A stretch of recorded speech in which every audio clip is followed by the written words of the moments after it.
बोरपाडे तालुका पन्हाळा येथील प्राथमिक आरोग्य केंद्रात स्वस्थ नारी सशक्त परिवार या अभियानाचा शुभारंभ आमदार डॉक्टर विनय कोरे यांच्या हस्ते करण्यात आला। या अभियानाचा उद्देश महिलांच्या आरोग्याविषयी जागरूकता वाढवणे व कुटुंब सुदृढ करण्यासाठी आवश्यक सेवा पुरवणे हा आहे।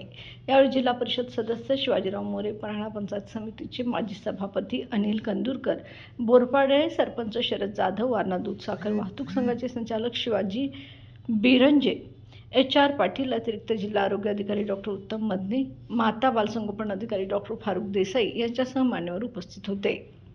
कार्यक्रमास पन्हाळा तालुका आरोग्य अधिकारी डॉक्टर शैलेश गायकवाड, प्राथमिक आरोग्य केंद्राच्या वैद्यकीय अधिकारी doctor Sonia Kadam, doctor Shubhankar Patil, doctor Deepak लादे, स्त्रीरोग तज्ञ डॉक्टर आशुतोष तराळ, डॉक्टर जयंत नाईक, डॉक्टर सत्यजित चरणे, डॉक्टर दिलीप पाटील आदींची प्रमुख उपस्थिती होती।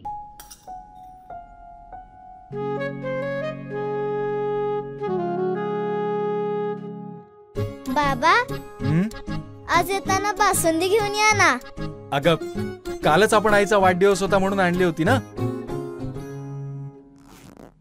ऐकलं, गोकुळची बासुंदी पुन्हा खावीशी वाटतेय। खरं सांगू, मलाही खावीशी वाटतेय। पुन्हा पुन्हा खावीशी वाटणारी गोकुळ बासुंदी।